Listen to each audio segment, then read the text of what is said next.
What's going on, golf fans? It's your boy Gsluke here with our DFS core plays for this week's Genesis Invitational. Last week was an absolute banger at the WM Phoenix Open. All four of the core plays we touched on here ended up finishing in the top 10. That, of course, included eventual winner Scottie Scheffler, who we also had the outright bet on. So overall, a solid week. I kind of wish it was Burns that won rather than Scottie Scheffler. The payout would have been a lot higher, but can't complain anytime you hit that outright. Have a few live DFS lineups going into Sunday, and on the prop side, added to the bankroll too. So have that momentum. Super excited about how last week went, but now we've got another star-studded field, another elevated event, a iconic venue over there with Riviera Country Club. And in this core plays video, going to bring you the top end of the Draftkings board and four players that I have my eye on for my GPP lineups. Four players with upside, perhaps might be a little bit overlooked by the masses this week, and for one reason or another,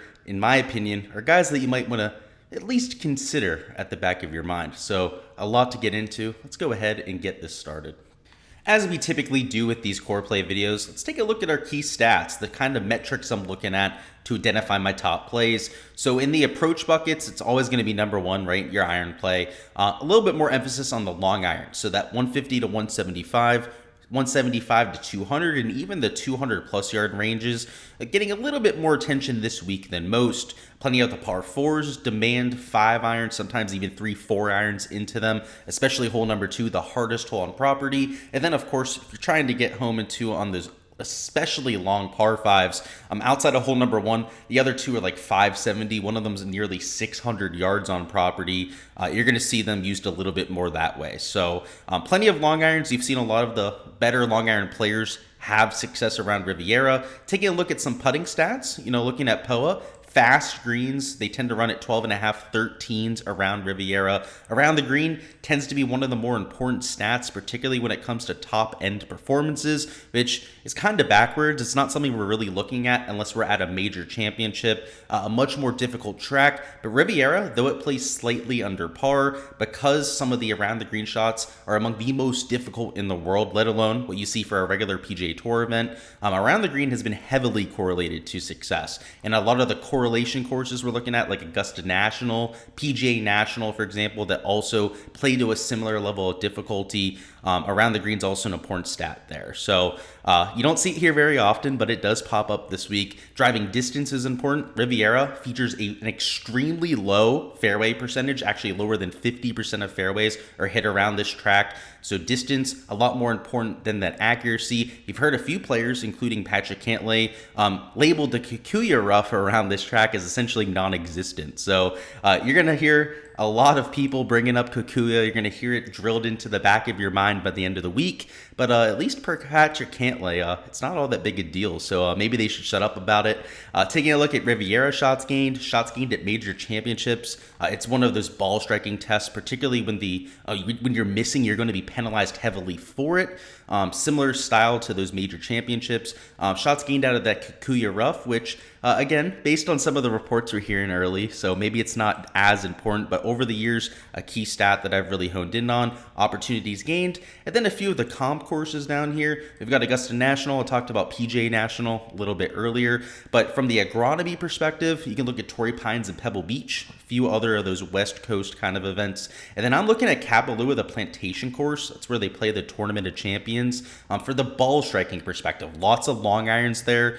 Granted, there's a lot of elevation change. There's a lot of undulation there, which is actually a good comparison to what you get over there at Riviera. But more the long iron play is really where I'm making a lot of those parallels. So those are the few of the key stats, the things I'm using to identify my top plays. So who are the core plays I'm getting to? So let's start with our top end option, which is going to be Rory McIlroy this week, which, if you guys know, he's not my favorite player on tour. A few reasons for that, but here at the Genesis, I think it's a perfect fit, particularly after he had a slightly disappointing performance last week where I faded him, and a lot of people that used him as 20% chalk aren't too happy about it. So last week, if you take a look at the shots gained, he was okay off the tee, right? Gained like 3 strokes off the tee, which compared to his baseline is actually a little bit lower than what we've seen over the last month or so. The approach play was mediocre as well, right? It was slightly above average, right around 3 shots gained there too. The putter, right around a dead neutral. So he was just kind of running at an average rate, perhaps even a below average rate for Rory McIlroy, still made the cut and finished tied for 32nd. So if that's going to be his floor, him running at essentially fumes, what is his upside, right? I mean, we know the upside, right? You take a look at some of the international performances, right? You take a look at PGA Tour, you're going to see nothing. You'll see win after win. One over there in Dubai during the fall swing was just going out there, essentially winning every single start. And it's not like he was playing in half-assed fields. He was playing in Rolex Series events over there. The Dubai event was a Rolex Series event. The Tournament of Champions there in the fall swing was another just super high caliber event where you had almost a major championship caliber field. So for as much crap as I give Rory McIlroy, he's been on a heck of a stretch. And because of that pesky little just 32nd place finish last week, you'd be surprised what people do to his ownership. I mean, last week he came in 20% owned, which was a solid 5% lower owned than Jon Rahm, at least in the $5 GPP. I know there were slight differences between that, the $20, a few of the other larger field contests last week, but Rahm was almost always higher owned than Rory McIlroy. After last week's performance, Scottie Scheffler, of course, regaining number one in the world, even more of that ownership is going to funnel to these two players. So Rory McIlroy, I'm expecting to perhaps come in like 17, 18% owned, which given his track record around here, which doesn't feature a win of late, but look at this, 2 top 5 finishes, a 10th place there last year. He's being completely slept on. I mean, he's on a completely different level than what he really has been for the last 2 years. And if you take a look at some of these key stats, I mean, let's just think through them, right? Long irons, okay. He hits some of the best long irons in the world, right? Can launch those things up into the air. If the greens get firm and fast around this track, he's going to have no problem holding them, right? He's built for those major championship type greens. Check mark. The putting on POA, let's take a look at that, right? Putting gains 0.4 strokes per round, which is right about where his baseline is over the last 36 rounds, but that's considering that he's won like 3 events over that stretch, has been on absolute fire. So you don't want to hold that against him, right? He's putting to that last 36 round baseline. So okay, a pretty decent putter on POA. Let's take a look. Shots gained around the green. Okay. Last 36 rounds, he's gaining nearly half a stroke per round around the green. Oh, gaining over a stroke per round off the tee. A majority of that due to his driving distance, which of course, if we take a look at the key stats, another one of those key metrics I'm looking at a lot more than most, right? Driving distance around the green, really 2 of those key pillars we're looking at. Bogey avoidance has been pretty solid with that, with the around the green play. Has played well at Riviera. We know that he's won major championships before. Sign me up for Rory McIlroy, which of course I think I have the worst track record in history in picking this guy, but just based on the lower ownership levels, he has a proven track record around here, motivated after losing his number 1 spot. I think it's a good spot to buy in. So hopefully the ownership can stay right around that 16, 17, maybe 18% mark that I'm hoping for, which would be a solid source of leverage. Moving on, a little bit cheaper now. So towards the bottom of the 9K range, I'm going with Collin Morikawa, who, if it weren't for Joaquin Niemann last year, very well could be your defending champion at, this event. The course seemingly is made for Collin Morikawa. It's an extremely difficult course off the tee to get the ball in the fairway, but if you can hit it a long way and keep it in the short stuff, you're going to have a bunch of wedges, and that's essentially where Collin Morikawa made his birdies. The par 5s aren't as scoreable for somebody of his length, particularly the last 2 that are closer to 600 yards. Hole number 1's gettable for the entire field, but where he really makes his hay is, making birdie on the 460-yard par 4s or the 480, 490-yard par 4s, where other players are just hoping to make par. He can be aggressive to those pins because he's that pinpoint accurate with something like a 6-iron. I think the stat is he's just as accurate with his 6-iron as a lot of other tour players are with their pitching wedges. So $9,300. I know that he disappointed last week. I actually used him in GPPs last week. Was really the only high-profile golfer I played that ended up missing the cut, which didn't, stink our lineups too much. But I know a lot of people out there, it really left a bad taste in your mouth, right? Obviously the rest of my studs up top ended up hitting. So I'm kind of able to put that grudge aside rather quickly because we ended up smashing there. But if you didn't have the best fantasy week in Collin Morikawa, was a reason why you might not be playing him this week. And if you take a look at his POA numbers, though he's not a prolific gainer by any means, he's still about half a shot better than what you've seen over the last 36 rounds. And the ball striking is starting to come around from Morikawa. You can see he's gaining close to a stroke per round with the approach play, which, I mean, we know this guy is probably the best iron player in the entire world. So you like to see that he's starting to post those numbers once again. And it, of course, is being followed by the eye test. Gaining off the tee, which we know for not a longer player, he's just hitting a bunch of fairways. The short game leaves a little bit to be desired, but we saw at the Tournament of Champions, he's capable of going out there and gaining a bunch of strokes around the green. It has changed up the technique. You would expect some of those gains to, show themselves over the next few months. And given the track record, though it's a small track record, hasn't played here that often, 3 for 3 unmade cuts, had the second place last year, nearly a top 25 his first ever start here. I think at relatively low ownership, you're looking at somebody that could win this tournament. And if he ends up winning at $9,300, let's say like 12, at max like 15% ownership this week, like I said, it could just crack the GPP slate open. So love the price tag. I'm hoping the ownership stays low because of some of the grudges that people hold against him. And kind of like a Rory McIlroy, though he doesn't have the elite distance going for him, he checks a lot of the other boxes. I mean, the best long iron player on tour. Him and Rory McIlroy are definitely up there in that conversation. The putting numbers on POA a lot better than most surfaces. So, everyone's going to have something that they lack when it comes to this modeling. For Morikawa, it's unfortunately the driving distance. I'd say for Rory McIlroy, maybe it's the bogey avoidance, right? He's been prone to a few stray drives of late. Over there last week, especially on day 2, was just driving the ball all over the yard. So, everyone's got their thorn on their side, but I definitely like both plays. I like their upside. Let's go down to the 8K range. Down here, you have some names that we'd normally see in the mid 9K range, including Will Zalatoris, who, after returning from injury, he hasn't done much to this point, but he hasn't shown any pain. He looks fluid. He hasn't complained whatsoever about his health at this point, and the shots gained metrics haven't been all that bad. So I know the recent form, you take a look at the finishes, just nothing really stands out, right? The missed cut at the Farmers, he was, in contention after day 1, shot a 68 and then shot a 77 in day 2. So, it was kind of a tale of 2 rounds there at the Farmers. It wasn't 2 horrible rounds in a row. 36th, 11th place back there at the Century Tournament of Champions. Just, that's why he's in this 8K range now. And I'm not sure people are going to go out there and click his name. He hasn't shown anything. You're in this super strong field, and people just, you got Victor Hovland around him, right? 2 top 5 finishes at this event. People are going to love clicking on his name this week. Cam Young, I know he had a disappointing performance last week, but, he has no injury concerns. He went out there and won the Saudi International, right, a few weeks ago. I think that people are going to click even on a Jordan Spieth potentially over Will Zalatoris. So you might be looking at literally the lowest owned player here in the 8K range, or at least of the top end of this 8K range. Bottom end of the 8K range is going to have some lower owned players, no doubt about it. But in strong field events, when you have the best players in the world, difficult conditions especially, I'm thinking PGA Championship type of setups, US Open kind of setups, who do we play? Who ends up almost always finishing in second place? Will Zalatoris. We've seen it time and time again. And you got to remember, this kid as a rookie nearly won the Masters, one of my top comp courses this week. So at $8,700, I know we haven't seen that much from him to this point.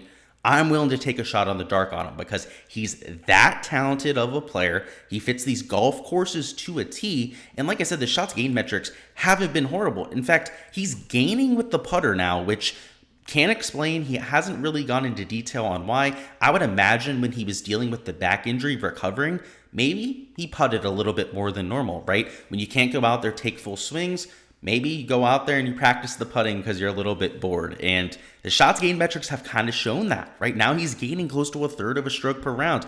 The ball striking numbers are still elite level stuff. Now, most of the ball striking is being pulled from before the injury, so that's why it still looks like it's elite. It's been a little bit closer to average ever since he's returned. But you get back to that identity. Maybe you keep some of that recent putting that you figured out, and Willie Z could go on a run of going out there and getting some wins. And what really makes me want to play him here and why I've bet him outright, I've bet all these core picks outright to this point, is all of the courses coming up, I really don't like him for. So I feel like this is the last chance to get in on a Will Zalatoris before he goes into a stretch of golf where I don't really like him for any of the courses. So I'm going to take the shot on him. If he goes out there, he ends up torching everybody. Everyone's going to go, how didn't I think of that before the week started? And I'm gonna do my best to avoid that. You take a look at the event history for him. He's played here twice, right? 2 made cuts, 26th, a 15th place finish. Nothing flashy, kind of like a Colin Morikawa, right? Outside the second place finish, but just kind of getting the job done here. But that's what ball striking gets you at the Genesis, right? The difficulty is when you miss greens, right? Getting up and down, that's where all the difficulty lies. Off the tee, everyone's going to miss fairways, but there's no water hazards to be had. The tree lines are pretty far from the edge of the fairway, so you can go out there, kind of bomb and gouge it all you want. All of those things are positives for Will Zalatoris, and definitely a risky play. Definitely trying to be early on Will Zalatoris, but I love playing him at low ownership, particularly in large field GPPs, and that's exactly what we're going to get this week. And lastly, we've got Matt Fitzpatrick. So I don't love Rory McIlroy. I've made that very clear. Not a big fan of Brace Face, Matt Fitzpatrick over there either, but $8,300. I played him last week, had him in a bunch of lineups, which didn't go all that well. I think he finished tied for 29th last week. Let's take a look at it, right? Yeah, I was tied for 29th, had the missed cut, the week before that when a lot of people took him, even though he was injured. So he's still dealing with slight injury concerns. He talked about it a little bit during the week, how he's kind of tried to tone it back a little bit because of that. But you're talking about somebody at $8,300 who, if he's able to put the injury concerns behind him, which is a huge if he's able to do so, he should be in the 9K range. We know this. He's a much better golfer than everyone else around him. I mean, he's better than Jordan Spieth, and I'm a huge Jordan Spieth fanboy. He's better than Victor Hovland, in my opinion. Better than Sam Burns, certainly, when it comes to having that consistency. And he's your U.S. Open champion. He's shown an ability to go out there, conquer hard conditions. He's known for being a grinder, right? Being one of those short game players. How is he $8,300? And how at this point of the week haven't I seen people hammering his outright numbers? People going, oh, this guy's going to be one of the top DFS plays of the week. I've seen none of that to this point. So all of that's extremely confusing to me. I know the shots gained metrics haven't been otherworldly by any means, but still elite level short game. Approach numbers have been right about average, but still gaining a bunch off the tee. That's kind of what Matt Fitzpatrick does, right? He's not a consistent iron player. He does everything but the irons well, which usually would be a huge detriment for players, but he just stripes the ball down the fairway every single time. He's an elite level short game player, week in, week out, literally does not have a bad week in either category. Just spike with the irons, maybe 2-3 shots gained with the iron play, and he could literally win this golf tournament. So not only do I think he's a solid DFS play that's going to be low owned, I think he has a legit chance to win this golf tournament, and somebody I don't back very often from the outright market, but I have this week. So $8,300, sign me up. The event history is not, he hasn't played here very often, didn't play here last year, but top 5 2 years ago, right? 30th place his first time here. So another player that's just kind of going under the radar with some of the recent form. And, people might avoid him once again because of the back concerns. The one thing you don't want to hear from a golfer is that somebody has a bad back. So $8,300, perfect course fit. Another relatively risky play here in the 8K range, but just like a Will Zalatoris, has just as much, if not even more win equity than plenty of the peers in this range. All right, fellas, that is all I've got for this week's Core Picks breakdown. Before we hop on out of here, go ahead and comment who you've got winning this week. Rule is, can't be a 10K golfer. So JT and up, exit those golfers out. Let me know who you've got winning. This week, I'm going to take Matt Fitzpatrick. Last week, I went with a little bit more of an outside-the-box option in Sam Burns. This week, maybe Matty Fitz is going to be that guy. Don't love him. The Skechers sponsorship, the braces, they just don't really do it for me. Pretty opposite of my character, just kind of my personality. But hey, he's a heck of a golfer. He's a great course fit. Decent track record around Riviera. Why not brace face? But go ahead, let me know your thoughts down in the comments. Also, go ahead and smash that like button before hopping on out of here. I appreciate all the support, you guys coming by, consuming the content, showing all the love that you guys always do. Really helps me grow the channel, really helps me just do this for a living again. I owe it all to you guys. I appreciate it. But until next time, best of luck with all of your lineups this week. Any outright bets you decide to go with, we'll have our value plays dropping tomorrow. And then on Wednesday at 7 p.m. Eastern time, we'll have our live stream. So if you have any questions, bring them to the live stream. We'll touch on weather, GPP chalk, all the sort of fun stuff that we typically cover there. But until then, like I said, best of luck, and I'll catch you guys next time.